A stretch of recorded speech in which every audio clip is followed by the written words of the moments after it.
네, 강양구 선생님은 책 쓰실 때 에피소드 있으실까요? 방금 강원국 선생님께서 이제 계속 상승기라고 말씀을 하셨는데 저는 책이나 글쓰기만 국한해 보면은 계속 하강기인 것 같아요. 아, 이것도 왜 이러십니까? 네, 제가 말씀을 드려보면 네. 방금 세 바퀴로 가는 과학 자전거 언급을 하셨는데 네. 그 세월호 에피소드로 이제 서문을 시작한 세 바퀴로 가는 과학 자전거는 2예요. 네. 그리고 이제 그로부터 8년 전에 세 바퀴로 가는 과학 자전거 1이 이제 제가 제 이름으로 단독으로 낸 첫 책입니다. 근데 제가 그 책을 낸 게 29에서 30으로 넘어갈 때 냈어요. 그 책에 저에 대한 의미는 뭐냐면 30대 강양구에게 개인적으로 선물을 한 권 주고 싶었던 거예요. 근데 왜 제가 그 시점에 선물을 주고 싶었냐면 그 전에 여기 기억하시는 분들도 있고 기억하시지 못한 분들도 있겠지만 황우석 사태가 있었거든요. 그렇죠. 근데 그때 제가 황우석 박사의 논문이 조작되었다라는 사실을 최초로 보도를 한 기자였거든요. 맞습니다. 그때 상황이 어떤 상황이었냐면 제 이름이 네이버 실시간 검색 후 1위로 며칠 동안 계속 있었어요. 강양구가 1위였고 나중에 제가 알고 봤더니 네이버에 계시는 지인이 말해주는데 2위가 계양구였대요.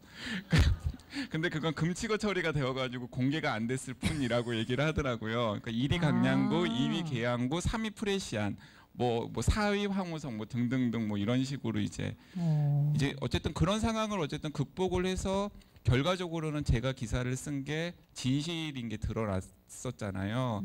그래서 그런 일련의 과정들을 겪으면서 고생했고 수고했고 그런 저한테 주는 선물의 의미로 이제 세 바퀴로 가는 과학자전거 1을 냈고 그런 진정성 같은 게 독자랑 통했는지 어쨌든 많은 독자들이 그 책을 사랑해 주셨었고 심지어 그 책에 있는 글 몇 편은 국어 교과서에도 실렸고 그런데 그래서 이제 뭐 이권에 대한 압박감 같은 게 있을 것 아니에요. 네. 그래서 이권은 상당히 준비를 많이 해서 또 그리고 당연히 그 기자 생활 한 2년차, 3년차 때 낸 책에 비해서 한 10년차 이상의 연륜이 쌓인 그 책이니까 내용도 더 알찼을 테고 어쨌든 준비를 많이 해서 2를 냈는데 2는 별반 반응이 없더라고요.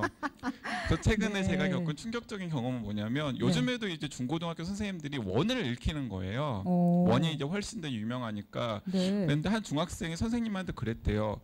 저 선생님 근데 제가 2005년생인데 2006년에 나온 책을 읽히는 건 좀 아니지 않나요? 네, 그래서 제가 이제 그 선생님께 선생님이 저 2도 냈었는데요라고 말씀을 했었는데 네, 그렇습니다. 그래서 이게 책이라는 게 정말 그런 것 같습니다. 정색을 하고 독자한테 가 닿으려고 노력을 한다고 해서 독자랑 통하는 것도 아닌 것 같고 그렇다고 해서 또 정말 그냥 자족적인 의미의 책이었는데도 그게 또 많은 독자들에게 읽히는 것 같기도 하고 그래서 잘 모르는 게 책이 아닌가 싶습니다. 전혀 자랑 안 하실 것 같은데. 제가 보기에는 세 분이 같이 이렇게 다니시던 시간이 많으셔갖고 전염된 것 같습니다, 선생님. 그 강양구 선생님 말씀 들어보니까 뭐 그러면은 그렇게 여기 혹시 그 보통 29, 39 이러면 무슨 9수가 꼈다 뭐 이렇게 얘기하잖아요. 근데 그게 아니라 이제 앞으로는 9이 되면 나는 책을 한 권 써야겠다. 근데 그건 너무 오랜 시간 고민하지 않고 빨리 써야겠다. 그러면 많이 팔릴 거다. 이제 이런 교훈을 저희가 자동으로 얻을 수 있게 되는데요. 네, 그래서 제가 여러분들한테 즉석해서 제안을 해드리면 그런 목표 굉장히 좋은 것 같아요. 어떤 삶의 어떤 시점에서 시점에 나한테 뭔가 선물을 준다. 근데 그 선물이 되게 소박한 글일 수도 있겠고요. 뭐 책일 수도 있겠고요. 그런 목표를 가지고 뭔가 도전해 보시는 것도 저는 상당히 의미 있는 일이라는 생각이 들고 어쨌든 간에 실패하더라도 실패하더라도 그 과정에서의 그 노력이라던가 여러 가지 에피소드들이 남기 때문에 한번 좀 권해드려 보고 싶습니다. 네. 고개 끄덕끄덕 하시는 중장년층 분들이 많으신 것 같아서 아마 이제 경희사이버대 출신의 그 학생분들이 독립 출판을 하는 경향이 이제 많아지지 않을까 이런 예측을 조심스레 해봅니다. 사실 제가 여기 질문이 되게 많거든요. 근데 이게 진도가 안 나가요. 선생님들이 너무 재밌는 말씀 많이 해주셔서 그래서 제가 핵심적인 것만 뽑아서 여쭤보도록 하겠습니다.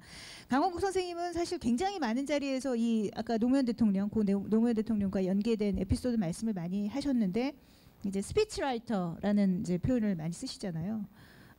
이 스피치라이터가 뭔지 그리고 선생님한테 누군가의 입, 그것도 이제 대통령의 입이나 회장님의 입이나 물론 이제 최근의 서적을 통해서 선생님의 입이 되셨지만 그게 선생님의 글쓰기와 연관지어서 생각할 때 누군가의 입이 된다는 건 어떤 의미였을까요? 보통 이제 스피치 라이터를 고스트 라이터라고 그래요. 그러니까 없는 사람이죠. 유령 작가죠. 네. 그러니까 네.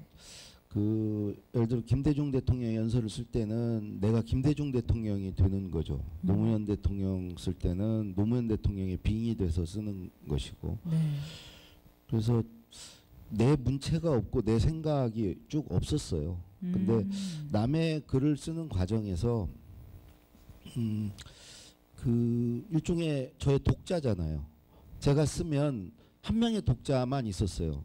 김대중 대통령의 글을 쓸 때는 김대중 대통령. 그러니까 독자를 좀 치열하게 고민하고 그 독자의 마음에 드는 글 쓰는 법을 꾸준히 익혔던 것 같아요. 결국 그 독자가 한 명이건 일반 대중이건 다 이제 독자잖아요. 그래서 거기를 나와서도 책을 쓸 때도 제 글을 쓸 때도 독자를 한 명 정해놓고 그 독자의 마음에 들기 위해서 썼어요. 실존 인물을 하나 정해놓고 그 사람한테 내 말을 한다고 생각하고 썼거든요. 그래서 이제 그러면은 스피치 라이터로서 이제 글쓰기 공부를 한 거고, 한편으로는 두 분 김대중 노무현 대통령께 직접 첨삭 지도를 받은 거죠. 제가 써서 드리면 항상 고쳐주셨으니까 그런 점에서 의미가 있었던 것 같아요.